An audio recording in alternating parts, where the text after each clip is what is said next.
Question number 46, Sri Ramji Lal Suman. सभापति जी, प्रश्न संख्या 46। Honorable Minister Jaishankar ji. Sir, a statement is laid on the table of the House. The first supplementary, Sri Ramji Lal Suman. सभापति जी, बहुत ही भ्रामक जवाब विदेश मंत्री जी ने दिया है और मैंने जो प्रश्न किया था उसमें जो जानकारी हासिल की थी उसके जवाब में विदेश मंत्री जी ने बताया कि 2009 से लेकर के अब तक 18,832 जो भारतीय लोग गलत तरीके से रह रहे थे, अवैध तरीके से अमेरिका में रह रहे थे, उनको निर्वासित किया गया है। विदेश मंत्री जी का यह भी कहना है सभापति जी कि 5 फरवरी 2025 के बाद एक भी घटना ऐसी नहीं है जहां यह प्रकाश में आया हो कि बेड़ियां लगा करके, हथकड़ियां लगा करके किसी भारतीय को अमेरिका ने भेजा हो। सभापति महोदय, ये जानकारी असत्य है, मिथ्या है। मेरे पास तो निश्चित जानकारी है सभापति महोदय। 25 सितंबर को ये तो कह रहे हैं कि 5 फरवरी के बाद कोई ऐसा केस हुआ ही नहीं है, लेकिन 25 फरवरी को हरजीत कौर नाम की 73 वर्ष की एक महिला जो 33 साल से अमेरिका में रह रही थी, सभापति महोदय, उनको बेड़ियां लगा करके अमानवीय तरीके से अमेरिका से बाहर किया गया है। सभापति महोदय, लगता यह है कि अमेरिका इनकी किसी भी बात का नोटिस लेने को तैयार नहीं है और संभावना यह लगती है कि हमने अपनी प्रतिष्ठा गरिमा को अमेरिका के हाथों बेच दिया है। क्या है? अरे क्या तकलीफ हो रही है तुम्हें? क्या है सभापति जी? आप मुझे संरक्षण दीजिए। सब Member, Honorable Member, I request you not to give a lecture. You please be specific to your question. सभापति जी, मैं बहुत विनम्रता से आपके मार्फत कहना चाहूंगा कि ये सरकार सदन को गुमराह No. You have to raise only your question. This is not महिला को No. Nothing will go on record except the question. Nothing will go on record except the question. This is not the सभापति, सभापति जी,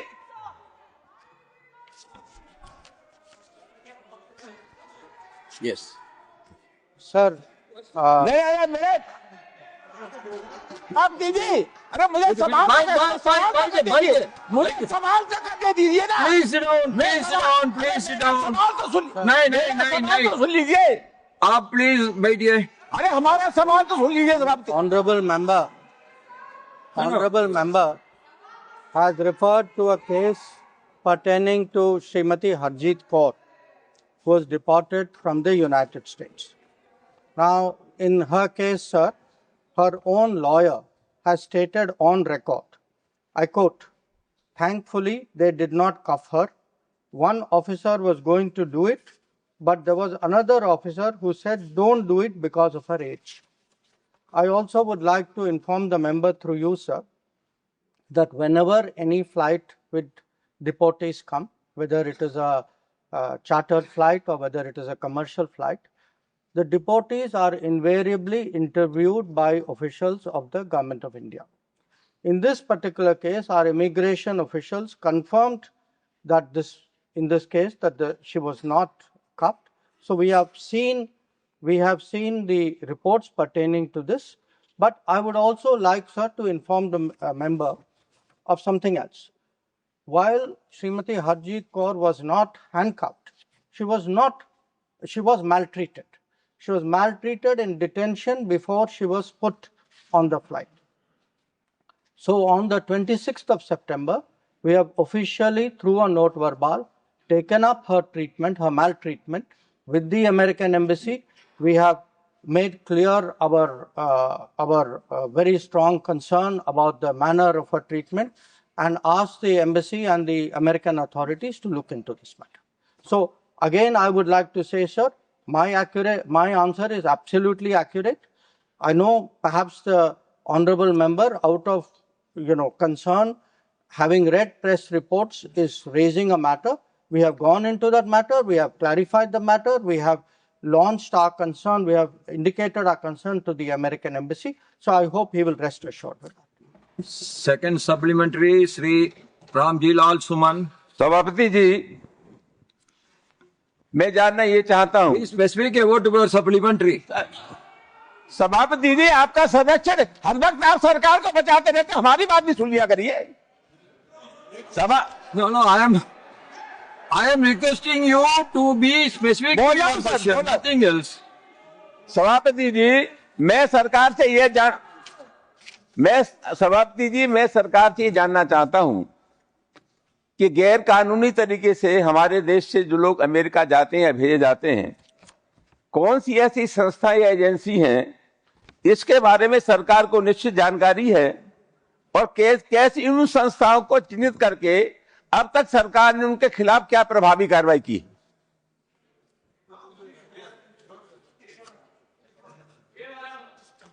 Honorable Minister. Sir, again, I appreciate the member's concern on this matter. I would like to inform him that the NIA has registered and investigated 27 human trafficking cases, resulting in 169 arrests and charge sheet against 132 individuals. This is what has been done by the NIA, which has, sir, established some years ago an anti-human trafficking division. It has today a mandate to cover human trafficking. Apart from that, various state governments have also launched investigations, sir. In case of NIA, I also want to say, particularly NIA arrested 2 important traffickers in Haryana and Punjab on the 7th of August, and then in Himachal Pradesh, 2 more people on the 2nd of October. Where state governments are concerned, sir, the maximum number of trafficking is from the state of Punjab. The Punjab government has constituted a SIT and a fact-finding committee. As per information given by them to us, 25 FIRs have been registered against 58 illegal travel agents. 16 accused have been arrested. Where the state of Haryana is concerned, 2,325 cases have been registered, 44 FIRs have been registered, 27 people have been arrested. Also, one very significant trafficker has been arrested by the state government of Gujarat. Third supplementary, Sri Harish Biran. Thank you. Thank you, Chairman, sir. To the Honorable Minister, through you, sir, we face 2 problems as far as the citizens from India who go to the US. One is who goes through the legal way, the other is who goes through illegal ways. Now, as far as those who go through the legal way, sir, there are some 6,000 visas, F1 visas, which have been revoked by the US. Mostly the student visas. Now, student visas have been revoked on certain postings on the social media by the students, particularly Solidarity for Gaza, etc., etc. Now, whether the government has intervened for these students whose visa has been cancelled, or does the government accept the US position that political dissent by our students is a terrorist activity that deserves deportation? That is as far as the legal process is concerned. Now, as far as the illegal recruitments are concerned, the Honorable Minister, Kerala police have forwarded 531 complaints against illegal recruitment agencies to the ministry. The ministry has to give sanction, but only 17 has been given sanction. That is only 3%. Now, that low sanction rate also is giving a lot of problems. So, whether the ministry is considering giving some sort of amendment to the Immigration Act so that the states itself, without the sanction of the ministry, can take action against the illegal recruitment agencies. Honorable Minister. So, where the cancellation or revocation of student visas were done, the problem began in April of 2025, where there was a new policy which was announced by the Secretary of State. And as a result of that, even for relatively minor offences, we saw the cancellation of visas of students. And in many cases, also there was pressure on them to self-deport. So this is something which had happened. So I would like to, sir, inform the honorable member through you that yes, in each of these cases, this matter, wherever it came to our attention, and many students directly contacted consulates and embassies.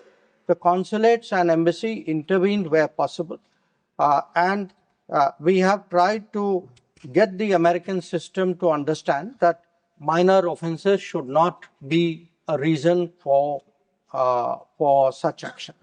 However, I also want to say, sir, that the issuance of visa is a sovereign right of a government. Now, in the case of the United States, the US government has taken a view, in fact, the latest announcement was yesterday. They have taken a view that every visa adjudication is a national security decision. So they reserve the right to take a decision on a visa which is based on their assessment of the national security implication of a particular individual's position.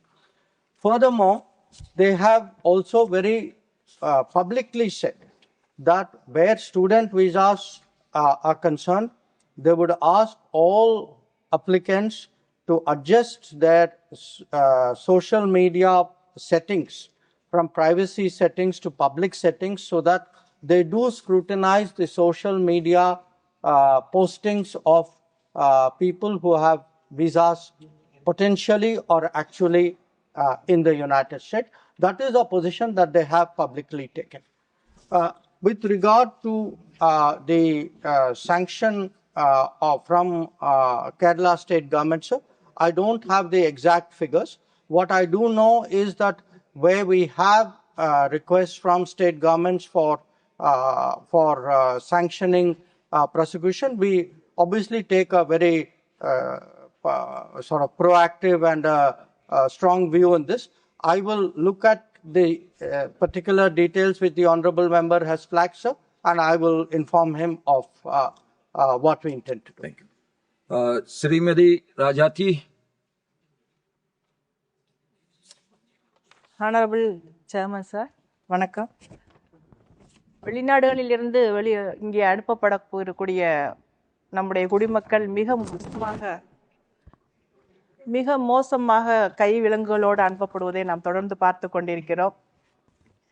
வெளிநாடுகளிலிருந்து நாடு கடத்தப்படுகிற இந்திய குடிமக்கள் பாதுகாப்பாக கண்ணியத்துடனும் தமிழ்நாட்டுக்கு திரும்புவதை உறுதி செய்கிறதற்காக குறிப்பாக பெண்கள், மூத்த குடிமக்கள் மற்றும் குழந்தைகள் போன்ற பாதிப்புக்குள்ளான பிரிவுகளுக்காக இந்திய அரசு ஏதேனும் முன்முயற்சிகளை மேற்கொண்டுள்ளதா அல்லது அந்த அரசுகளுக்கு கடுமையாக எதிர்வினையாற்றி இருக்கிறதா என்று அறிய விரும்புகிறேன். நன்றி. Honorable Minister. Sir, the government shares the honorable member's concern, particularly in terms of use of restraints against women and children. I would like to, sir, inform the honorable member that the U.S. ICE, their immigration system, they have immigration customs enforcement systems, sir. They have a policy of what they call use of restraints. This policy was in place from the 19th of November 2012. As per this policy, sir, it says, I give you a quote, detainees transported by ICE aircraft will be fully restrained by the use of handcuffs, waist chains, and leg irons during flights. However, we have very strongly taken up with the American side that this should not be applied to women and children. The initial flights after the Trump administration started vigorously deporting illegals had such cases. This was also something which was discussed in the last session of Parliament. But after our protest, to the best of our knowledge, sir, since February, as my answer says, we have not had a recurrence of that situation. Fifth supplementary, Srimati Rekha Sharma ji. Honorable Chairman, sir. Sir, through you, I would like to humbly ask Honorable Minister, about the women and young girls who are being trafficked in the name of marriage from Telangana in huge number. Whether these illegal agents are being arrested in these matters, because as chairperson of NCW, I have done many inquiries in these matters, and the agents are not being arrested in these cases. So I just want to know about this. Honorable Minister.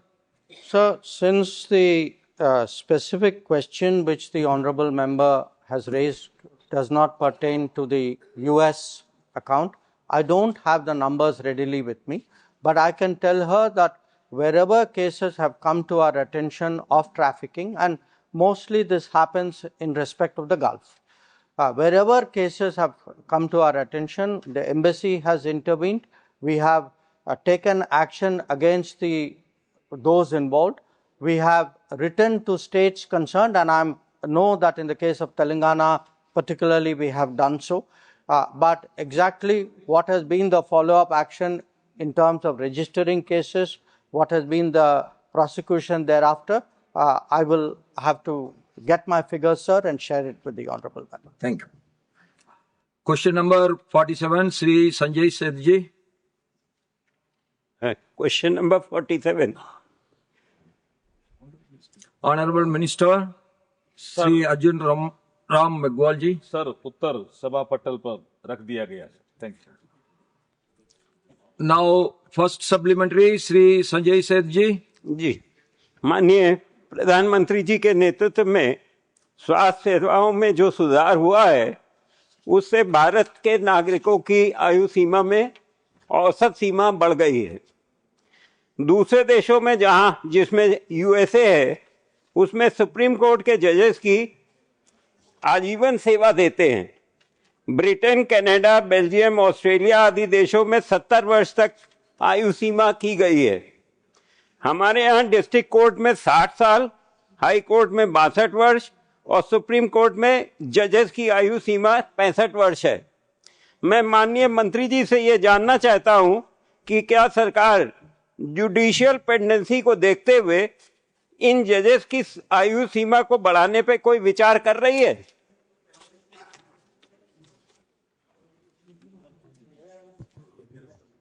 Sir, chairman sir, जो हमारा question था, जो माननीय सांसद जी ने पूछा था, वो detail of sanctioned and vacant post of जजेज in high courts and subordinate judiciary across the country से संबंधित था. इन्होंने जो जजेज की आयु है, जो सबऑर्डिनेट कोर्ट जिसको हम डिस्ट्रिक्ट कोर्ट कहते हैं, वहाँ 60 साल, हाई कोर्ट्स में जजेज की आयु 62 साल और सुप्रीम कोर्ट में जजेज जो हैं उनकी आयु 65 साल है. ये अभी वर्तमान में व्यवस्था है. ये कह रहे हैं कि क्या कोई आयु इंक्रीज करने का प्रस्ताव है. मैं आपके माध्यम से माननीय सांसद जी को कहना चाहता हूं कि अभी कोई ऐसा प्रपोजल पेंडिंग नहीं है. Thank you. Second supplementary, Sri Sanjay Seth ji.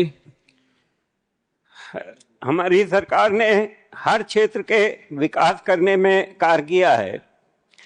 इसमें लीगल रिफॉर्म्स और जुडिशियल अपॉइंटमेंट भी शामिल है. 1 मई 2014 से जुलाई 2025 तक सरकार ने सुप्रीम कोर्ट में 70 जजेस, हाई कोर्ट में 1058 नए जजेस को अपॉइंट किया है.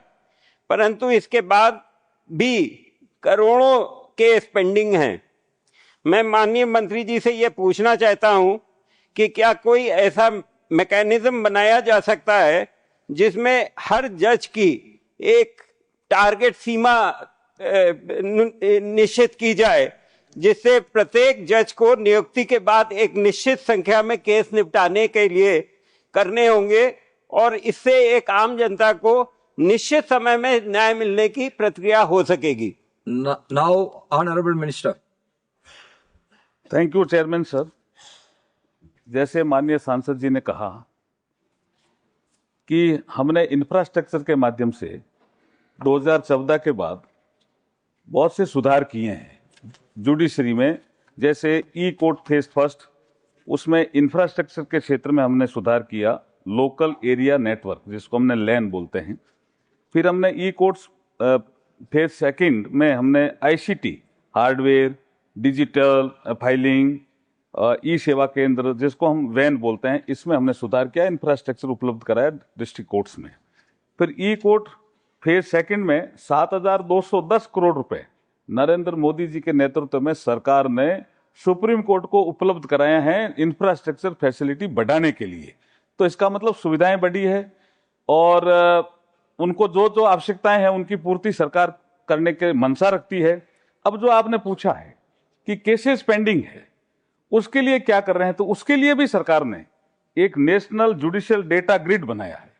उसमें हम केसेस का एनालिसिस करते हैं और उनकी एक कमेटी बनी हुई है सुप्रीम कोर्ट में कि वो देखते हैं कि 50 साल पुराना केस कौन सा है, 40 साल पुराना केस कौन सा है, 30 साल पुराना केस कौन सा है, 20 साल पुराना केस कौन सा है, 10 साल पुराना केस कौन सा है, और उसका एनालिसिस करके और उसमें जल्दी निपटारे का प्रयास सुप्रीम कोर्ट करता है।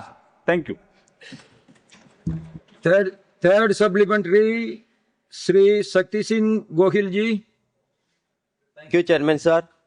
मैं आपके जरिए माननीय मंत्री जी से ये जानना चाहता हूं कि 297 हाईकोर्ट जजेस की जगह खाली है।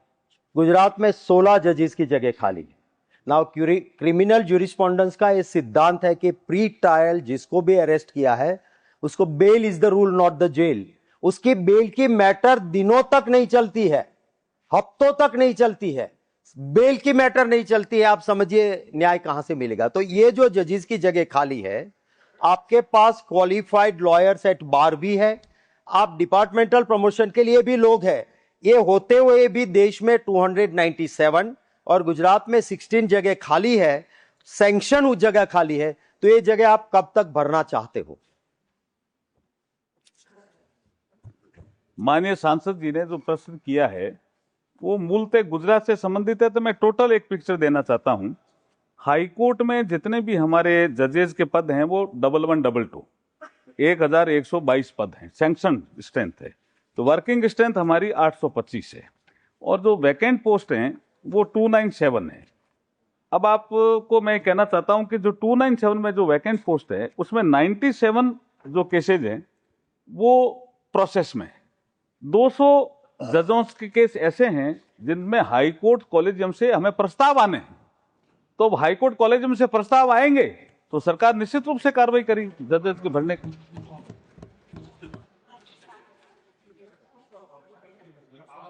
फोर्थ सप्लीमेंट्री, डॉक्टर अजीत कोप छाड़े।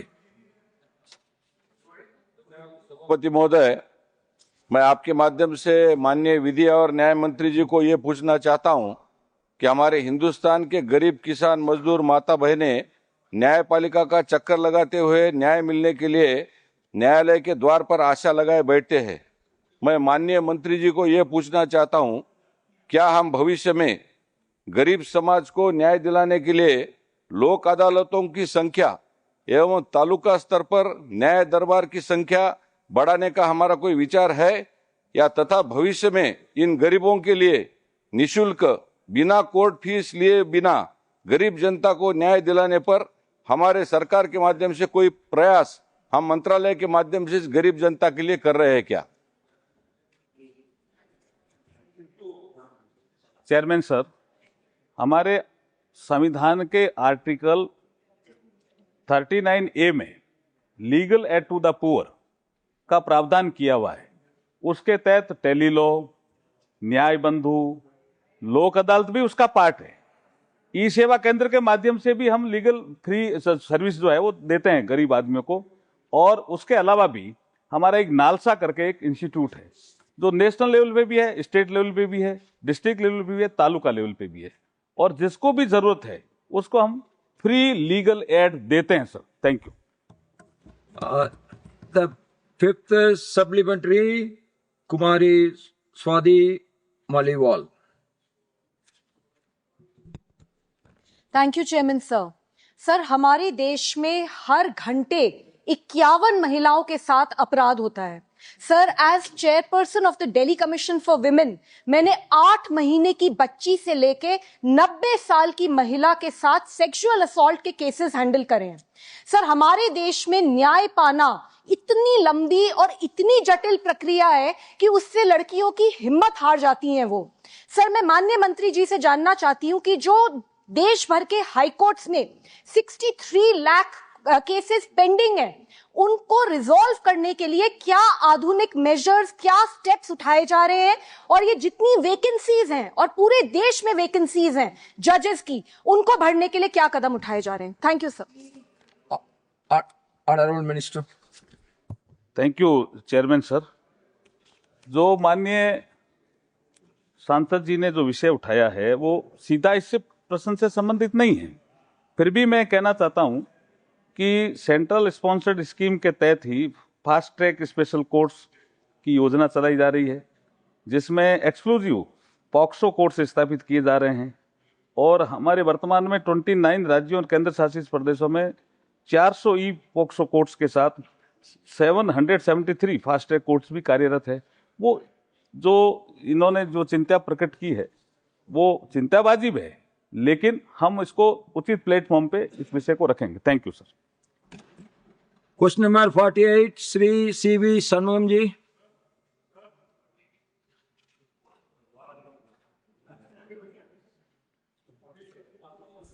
First supplementary Shri C V Shanmugam. வணக்கம். மேதகு தலைவர் அவர்களுக்கு என்னுடைய மனமார்ந்த வாழ்த்துக்களும் என்னுடைய பணிவான வணக்கத்தையும் தெரிவித்துக் கொள்கிறேன். Sir, human animal conflicts affect both ecological balance and human safety, and it is an issue that involves constitutional obligation as well. The rapid population growth, habitat fragmentation, and competition for the same resources have triggered repeated conflict between human and wildlife, causing loss of lives, crops, and property. In simple terms, it is for struggle for space and resources when the needs and the behavior of wildlife overlap with the interest of humans. In my state of Tamil Nadu, a significant portion of this conflict is directly linked to the disruption of elephant corridors in the western eastern Ghats, where the fragmented landscapes force elephants into the human settlements, resulting in repeated loss of lives and livelihoods. Tamil Nadu is witnessing a sharp increase in human-wildlife conflict, with the current fiscal year 24-25 recording 80 human deaths, the highest in 5 years. Besides the human casualties, the state has experienced 4,235 crop damage incidents, 259 livestock deaths, 176 cases of property damages, and 138 human injuries so far in 24-25, according to the Chief Wildlife Warden. So I asked the Honorable Minister, what specific steps is the ministry is taking to ensure states, including Tamil Nadu, complete the scientific identification, notification, and protection of elephant corridors as directed by the Supreme Court? By when will a national network of legally recognized elephant corridors be operational? In view of the court's observation on the humanitarian aspect, the government proposes a uniform nationwide compensation amount for human deaths and injuries caused by wildlife, especially elephants, so that families in high conflict states like Tamil Nadu are not subject to unequal and delayed relief under state-specific norms.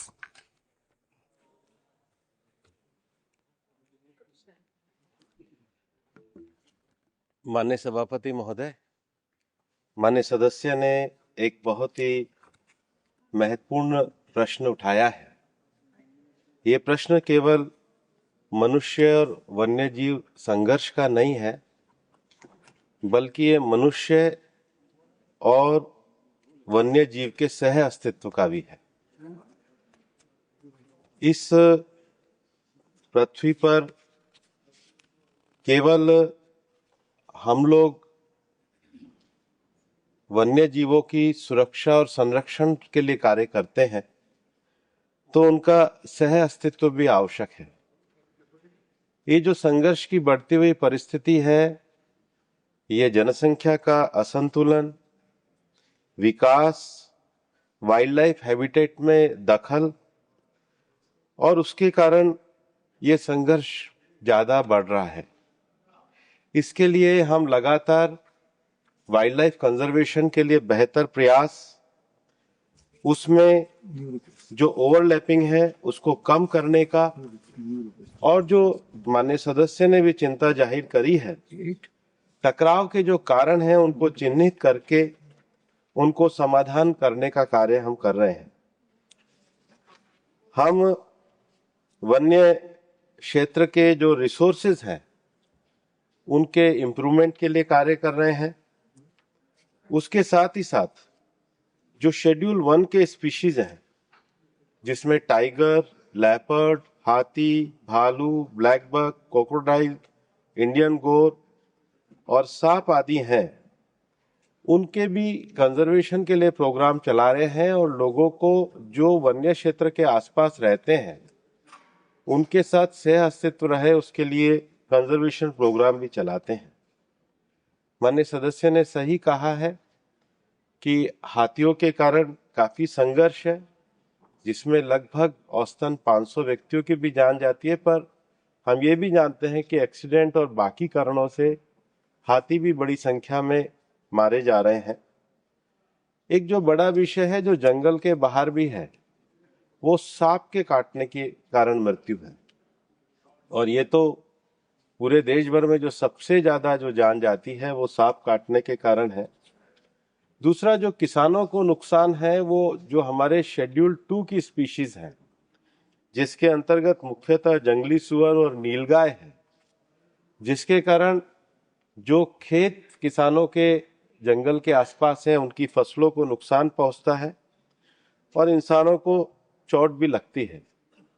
हम राज्य सरकारों के साथ एक बेहतर coordination बनाने के लिए काम कर रहे हैं, क्योंकि राज्य सरकारें इसकी फर्स्ट रिस्पॉन्डर हैं, उनके पास डेटा भी है और वो लोग फील्ड लेवल पर कार्य भी करते हैं।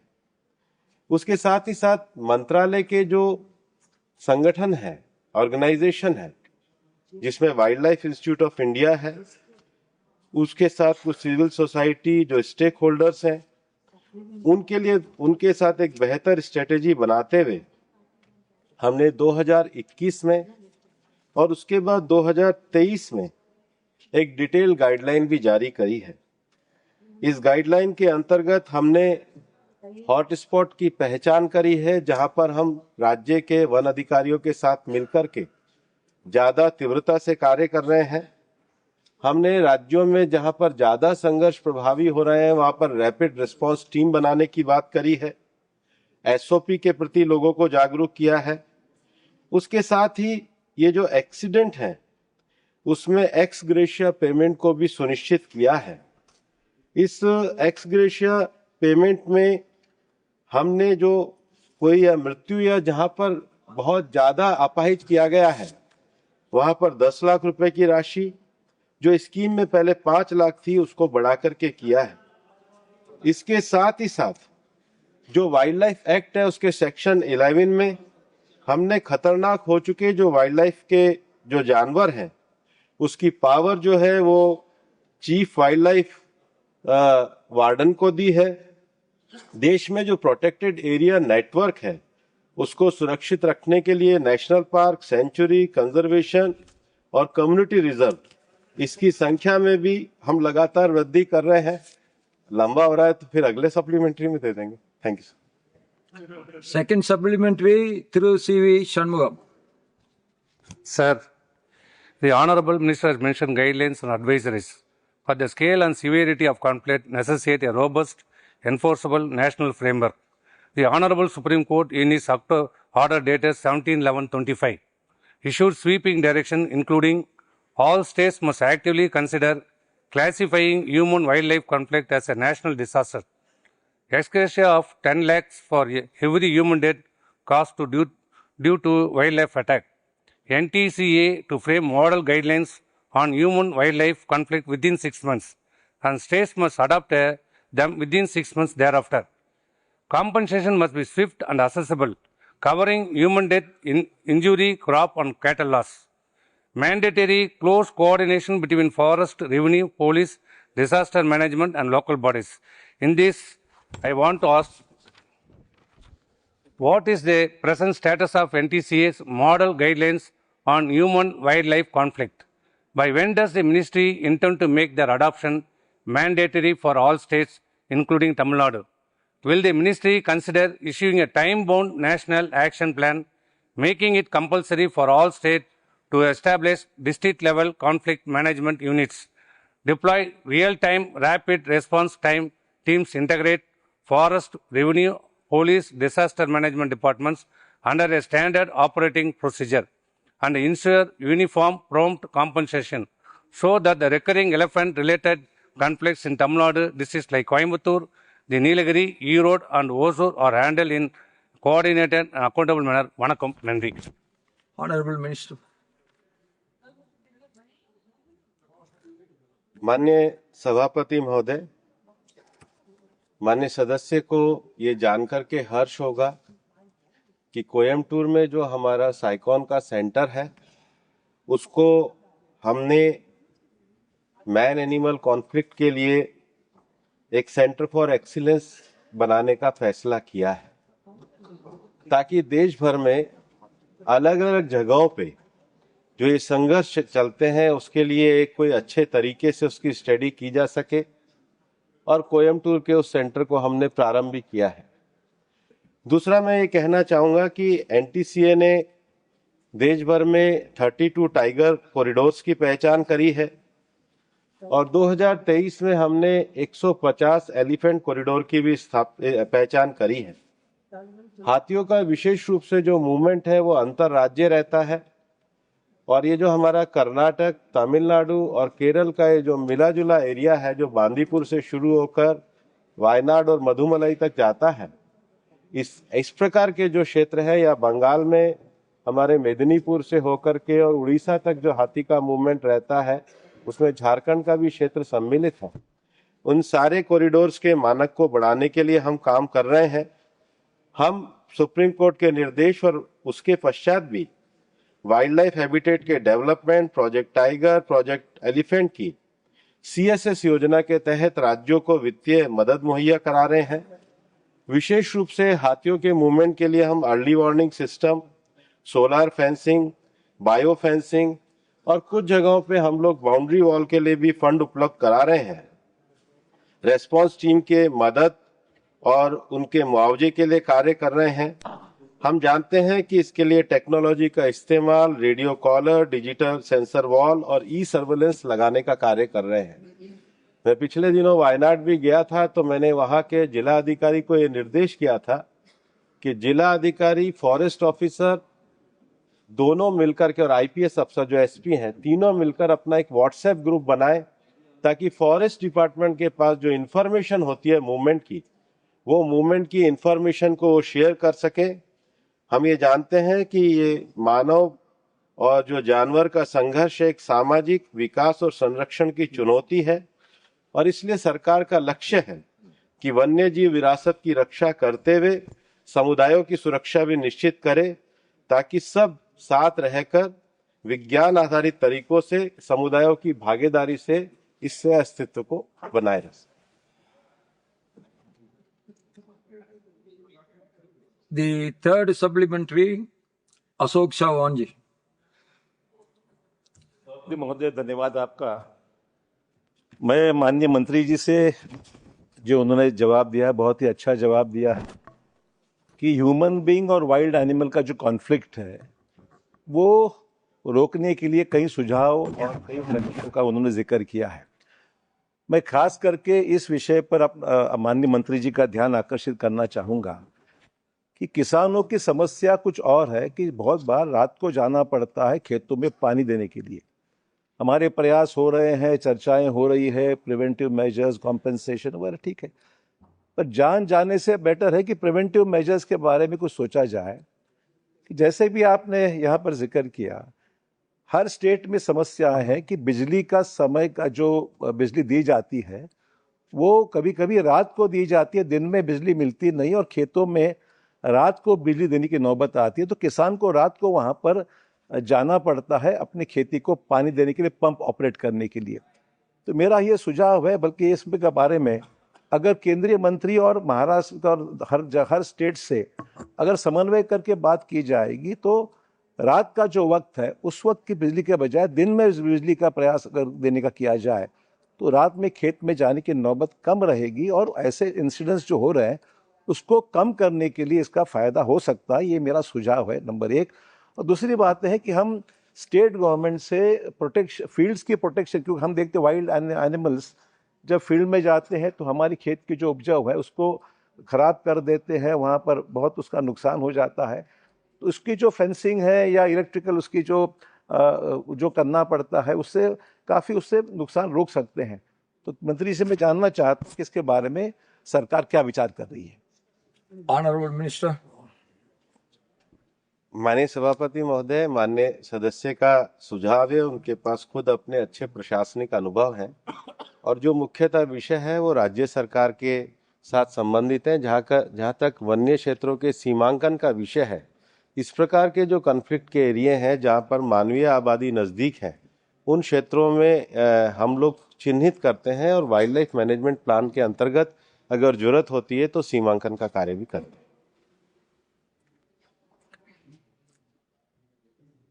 फोर्थ सप्लीमेंट्री श्रीमती रंजन जी।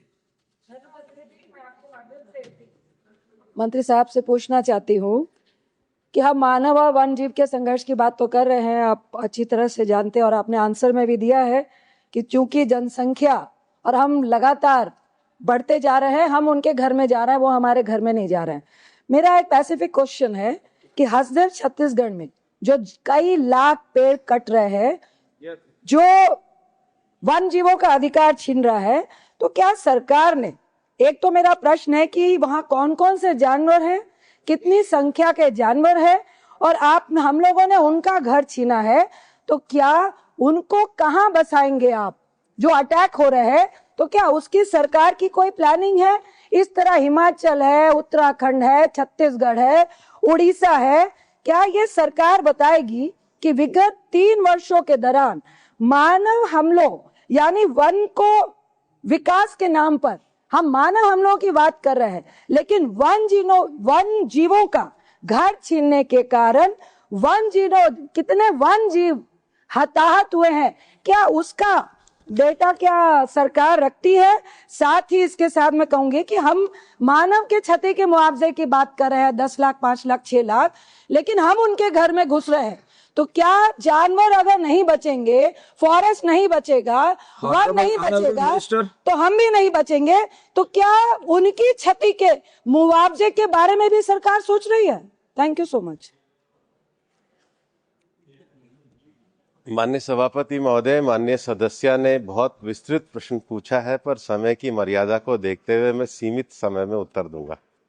पहला प्रश्न उन्होंने कहा है कि सरकार जो पशु हैं उनके संरक्षण के लिए क्या कार्य कर रही है। हम जो एंडेंजर्ड स्पीशीज है उसके लिए विशेष प्रोजेक्ट चलाते हैं, जैसे project tiger, project lion, project elephant, project great Indian bustard, project भालू, ये सारे जो है प्रोजेक्ट डॉल्फिन, इनके लिए हम विशेष संरक्षण के कार्य चलाते हैं। उसके साथ ही माननीय सदस्य को मैं कहना चाहता हूं कि पिछले ही महीने यूनाइटेड नेशन की रिपोर्ट प्रकाशित हुई है जिसमें भारत वन्य संरक्षित क्षेत्र को बचाए रखने में दुनिया का 3रे नंबर का देश, और हम आज भी दुनिया में अपनी रैंकिंग को बढ़ा करके रखे हैं। हम वन्य क्षेत्र के संरक्षण के लिए फॉरेस्ट सर्वे ऑफ इंडिया के द्वारा भारत एक ऐसा देश है जो हर 3रे साल एक रिपोर्ट को प्रकाशित करता है, जो भी लगातार ये दर्शा रही है कि हमने अपने वन्य क्षेत्र की सुरक्षा करी हुई है। उसके क्वालिटी मेंटेन के लिए हम आगे कार्य करते हैं।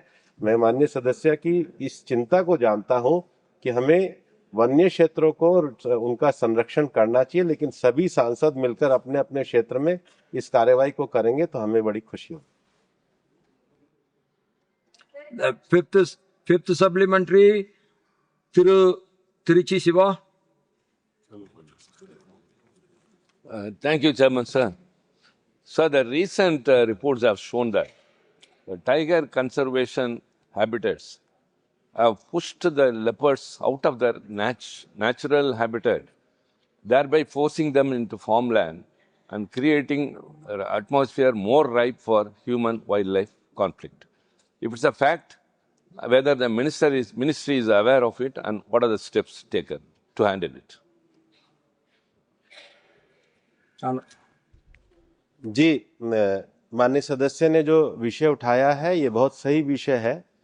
ये अभी एक प्रोजेक्ट पे हमने काम शुरू किया है, टाइगर आउटसाइड कॉरिडोर। ऐसे स्थानों को और ऐसे जो हमारे इस समय पूरे देश में 54 टाइगर रिजर्व्स हैं, वो जो 54 टाइगर रिजर्व्स हैं उसमें कोर एरिया के बाहर जो टाइगर्स हैं उस सारे विषयों की हम पहचान कर रहे हैं। विशेष रूप से जैसे मैं उदाहरण के लिए भी देना चाहूँगा कि मैं खुद फील्ड विजिट करके आया था पीलीभीत के आगे दुधवा क्षेत्र का, और कुछ जगहों पर हमारे जो क्षेत्र है वो आपस में अलग अलग भी हैं। तो जो टाइगर आउटसाइड टाइगर कॉरिडोर है उसको लेकर के एक विशेष परियोजना हमने शुरू करी है, इस स्थानों को भी चिन्हित करा है और उसके समाधान के लिए भी हम कार्य कर रहे हैं। Question number 49, Sri N.R. Ilangoji. My questions. Honorable Minister Sri Gajendra Shekhawat ji. माननीय सभापति महोदय, उत्तर सदन के पटल पर रखा गया। First supplementary through N.R. Ilango. Chairman, I would like to know, in view of the Tamil Nadu's rich cultural legacy, will the Ministry of Tourism consider approving Madurai as a nominated destination under the One State, One Destination scheme, given its global prominence through the Meenakshi Amman Temple, integrated heritage circuits and strong tourism infrastructure? Or consider Kanyakumari, recognizing its national significance as the southernmost tip of India, the confluence of three seas, and its capacity for enhanced coastal tourism development? धन्यवाद सभापति महोदय। माननीय सदस्य ने कन्याकुमारी और मदुरई इन दोनों में से किसी एक को iconic destination of global standards जो माननीय प्रधानमंत्री जी की परिकल्पना है उसमें समाहित करने के लिए, सम्मिलित करने के लिए आग्रह किया है। मैं सदन और सदस्य के संज्ञान में लाने के लिए निवेदन करना चाहता हूं कि स्थान का और प्रोजेक्ट का चयन करना ये राज्य सरकार के जिम्मे है, और राज्य सरकार ने तमिलनाडु में मामल्लापुरम को इसके लिए नामित करके वो प्रोजेक्ट प्रपोजल सबमिट किया है। इसलिए इन दोनों स्थान कन्याकुमारी और मैसूर, मैं मानता हूं कि उनका बहुत सिग्निफिकेंस है, लेकिन फिर भी अभी उनका कोई प्रस्ताव विचाराधीन नहीं। Second supplementary through N.R. Ilango. Union government proposes to work in coordination with the Tamil Nadu state government, the Department of Tamil Nadu State Archaeology, and leading research institution to ensure scientific integrity, transparency, and due national recognition for the ancient archaeological heritage of Tamil Nadu. That's my question. Sir, archaeological excavation is not concerned with the tourism department and ministry. I think ये मंत्रालय से बाहर के परिव्यू पे आपने question. But excavation is not the subject of Ministry of Tourism, sir. First supplementary, the third supplementary, Srimati Renuka Chaudhary. Sir, it's, I want to draw the Honorable Minister's attention to the fact that today your tourism, which used to give you 7.9 crore in 2020, your employment is down to 4.2 crore. It's one of the largest instruments of self-employment and keeps artisans and all at remote areas employed. So it's rather alarming. I don't know what they can give Tamil Nadu when the union budget has been cut by 91% from 3.33 crore to just 3.07 crore. In the light of this, what are you doing to do international promotion like Incredible India, which was brought about and put us on the global map? How are you going to compete with countries like Thailand, Vietnam, and Dubai? And you are not able to promote India as a cohesive whole nation. Why have you taken such budget cuts? And how are you going to create employment? And what are you going to give states, particularly a culturally rich state like Tamil Nadu and Telangana and other such areas? Thank you. Honorable Minister. धन्यवाद सम्मानीय chairman साहब।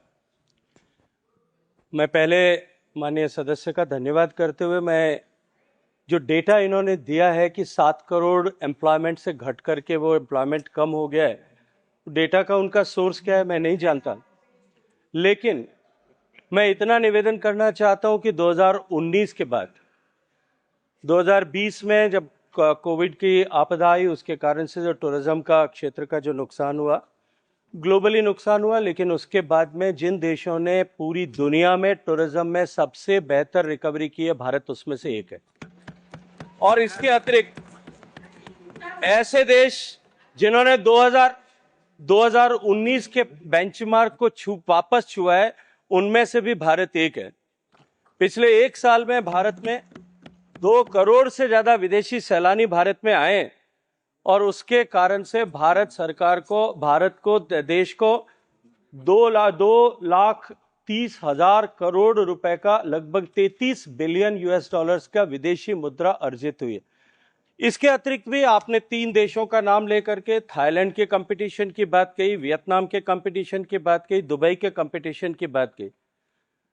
माननीय अध्यक्ष महोदय, माननीय chairman साहब, Thailand में मैं मानता हूं कि थाईलैंड में 40 मिलियन से ज्यादा टूरिस्ट आते हैं, भारत में जहां 20 मिलियन आता है, दुबई में 25 मिलियन आता है, वियतनाम में हमसे कम है लेकिन देश छोटा है। लेकिन मैं सदन के संज्ञान में ये विषय रखना चाहता हूं कि भारत में डोमेस्टिक टूरिज्म की जितनी संभावनाएं है और जो पोटेंशियल भारत अर्जित कर रहा है, वो शायद इन देशों में कहीं किसी तरह का कोई कंपैरिजन नहीं। जब कभी भी हम टूरिज्म की बात करते हैं, टूरिज्म स्टैटिस्टिक्स की बात करते हैं, हम इंटरनेशनल टूरिस्ट की बात करते हैं, लेकिन डोमेस्टिक टूरिज्म के पोटेंशियल और उसके कारण से जो भारत में जिस तरह की क्षमताओं का संवर्धन होता है, क्योंकि केवल विदेशी टूरिस्ट आता है वही केवल आर्टिजन्स को या लोकल क्राफ्ट को या लोकल डिसेंट्रलाइज इकोनॉमी जिस तरह से होती है उसको सपोर्ट करता है, ऐसा नहीं है। जब हम सदस्य भी कहीं जाते होंगे तो शायद हम भी उसी तरह से क्राफ्ट को खरीदते होंगे, प्रमोट करते होंगे, रिक्शा में बैठते होंगे, टैक्सी में बैठते होंगे, गाइड को हायर करते होंगे। और भारत का जो डोमेस्टिक टूरिज्म की ताकत है वो अनपैरेलल है, पूरी दुनिया में कहीं किसी के पास में नहीं है। भारत का डोमेस्टिक टूरिज्म की मैं बात करूं, माननीय सदस्य ने जो चिंता व्यक्त की, 45 करोड़ यात्री जो है वो 4.5 करोड़ यात्री थाईलैंड में गए होंगे, लेकिन अकेले अयोध्या के मंदिर के अभी आंकड़े आए थे, आप उठा करके देखिए, 8 करोड़ यात्रियों ने जाकर के अयोध्या में दर्शन किया। अकेले अगर मैं कुंभ की चर्चा करूं, माननीय अध्यक्ष महोदय आपका संरक्षण चाहता हूं, अगर अकेले कुंभ की चर्चा करूं तो पिछले कुंभ के समय में 660 मिलियन यानी 66 करोड़ यात्रियों ने जाकर के कुंभ का दर्शन और स्नान किया। इसलिए हम केवल एक दृष्टि विशेष से देखेंगे, मुझे लगता है कि हम सेक्टर के साथ में न्याय नहीं कर रहे। क्या बात। So, fourth supplementary, श्रीमती ममता मोहंता।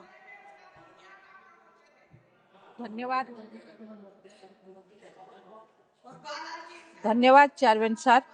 मैं मंत्री जी से पूछना चाहती हूँ, ओडिशा के मयूरभंज जिला में अवस्थित शिमलीपाल टाइगर रिजर्व देवकुंड, सीताकुंड, भीमकुंड, जोरदा, खिचिंग तथा अन्य बहुत सारे जलप्रपात और धार्मिक एवं ऐतिहासिक स्थल के पर्यटन का विकास के लिए क्या केंद्र सरकार ने क्या कदम उठाए हैं? धन्यवाद। कि मैंने चेयरमैन साहब, मैंने पहले भी निवेदन किया कि टूरिज्म सेक्टर प्राइमरीली इस पे डेवलपमेंट के लिए प्रोजेक्ट प्रपोजल को बनाना, कंसीव करना, डीपीआर बनाना और भारत सरकार की प्रिवेलिंग स्कीम्स के तहत भारत सरकार के कंसिडरेशन के लिए भेजने तक की जिम्मेदारी राज्य सरकार की होती है। उड़ीसा की राज्य सरकार अगर इन सब विषयों को लेकर के जो प्रपोजल्स बनाएगी और बना करके भारत सरकार को यदि भेजती है तो उस पर यथा नियम विचार किया जा सकता। Fifth supplementary, Shrimati Sudha Murthy ji. Thank you, sir, giving me an opportunity to talk. Sir, Tamil Nadu is famous for great temples of a Dravidian culture. You have Madurai, of course you talked, Rameshwaram, Gangaikonda Cholapuram, Tanjavur, and Dharasram and many more. Today I am going to talk about Srirangam. Sir, it's one of the famous temples but not really known to people. It's more than 1,000 years old. It is in the area of 156 acres of land. It is the only living Hindu temple in the world, largest Hindu living temple in the world. Though there is a Cambodia, but Cambodia is not a living Hindu temple. It has 21 Gopurams and its Rajagopuram is the tallest in Asia. Sir, it should be included in the tourism of our Tamil Nadu as well as our nation's destination. It has a great history, a great architecture, and it should be part of any of our tourist circuit in the south, because it comes in the world. If it comes in the World Heritage, sir, I am addressing this to the Minister of Tourism through you, sir. If it comes in the World Heritage, the footfall will be more. Globally, people will come to know. It will get a great opportunity to showcase the Dravidian culture to the entire world. Thank you very much. Jai Hind. Honorable Minister. माननीय chairman साहब, मैं माननीय सदस्य का अभिनंदन और धन्यवाद करते हुए निवेदन करना चाहता हूं कि जो मैंने पहले के 2 प्रश्न में उत्तर में निवेदन किया कि it is to be initiated by the state government. If state government will initiate, we are certainly going to consider this. And simultaneously, I would request to the honorable minister or to the honorable member also कि यदि वो राज्य सरकार को इस विषय में लिखें और आग्रह करें कि ये जो श्रीरंगम के मंदिर को वर्ल्ड हेरिटेज लिस्ट में लिया जाना चाहिए।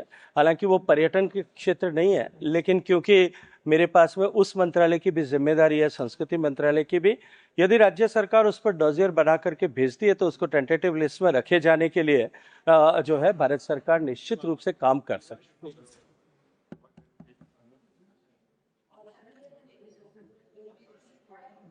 Question number 50, Professor Manoj Kumar Jha जी। इधर हूँ सर इधर हूँ।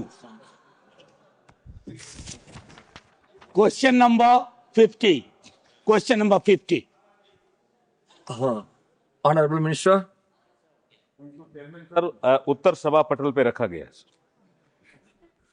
So first supplementary, Professor Manoj Kumar Jha। Yes sir, सभा पटल पे जो उत्तर रखा गया है वो बहुत संतुष्टि नहीं देता है, थोड़ा निराशा भी देता है, लेकिन इसके हम साझीदार हैं। मैं माननीय मंत्री जी से आपके माध्यम से पूछना चाहता हूं कि क्या किसी राज्य ने या केंद्र शासित प्रदेश ने आपके समक्ष रिक्रूटमेंट प्रोसेस में आने वाली दिक्कतों का कोई जिक्र किया है, या डिले के बारे में कोई आपके सामने एक ब्लूप्रिंट रखा है अपनी दिक्कतों के बारे में? अगर ऐसा है तो क्या इस पे थोड़ा प्रकाश माननीय मंत्री जी और मंत्रालय डालेंगे?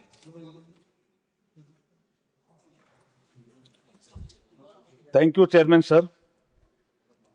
सर, ये जो प्रश्न माननीय सांसद जी ने उठाया है, ये जो डिस्ट्रिक्ट जुडिशरी है उसमें रिक्रूटमेंट से संबंधित है। मैं आपके माध्यम से माननीय सांसद जी को बताना चाहता हूं कि 16 राज्यों में state public service commission exam लेती है, रिक्रूटमेंट करती है आर्टिकल 233 और आर्टिकल 234 के तहत, और शेष में हाई कोर्ट इस काम को करता है। जहां तक टोटल जो हमारी 2025 के आंकड़ों के अनुसार मैं कह सकता हूं, देश भर में डिस्ट्रिक्ट और सबऑर्डिनेट कोर्ट में सैंक्शन स्ट्रेंथ हमारी 25,886 है। उसमें से जो वर्किंग स्ट्रेंथ है वो 21,031 है, जो वैकेंसी है 4,855 है। इन्होंने ये कहा है कि रिक्रूटमेंट में प्रॉब्लम आती है, ये एग्जाम लेने का काम, उनके रूल्स बनाने का काम, रूल्स आर्टिकल 309 के तहत बनाने का काम, ये 16 राज्यों में स्टेट पब्लिक सर्विस कमीशन को है और शेष में हाई कोर्ट को है। हम समय समय पर, जो आपने चिंता प्रकट की है, हम समय समय पर जो हमारे स्टेट हाई कोर्ट्स हैं उनको पत्र भी लिखते हैं और उसमें हम उनसे रिक्वेस्ट करते हैं कि vacancy status, timely coordination with state government and state public commission, उसको वो इंश्योर करें और बॉटलनेक्स जो आती है उसको वो दूर करें। जहां तक शिकायतों का मसला है, वो मिनिस्ट्री ऑफ जस्टिस में बिहार राज्य से भी एक शिकायत आई हुई है हमने संबंधित जो सुप्रीम कोर्ट में एक कमेटी बनी हुई है उनको भेज रखा है। The House stands adjourned to meet at 2 p.m.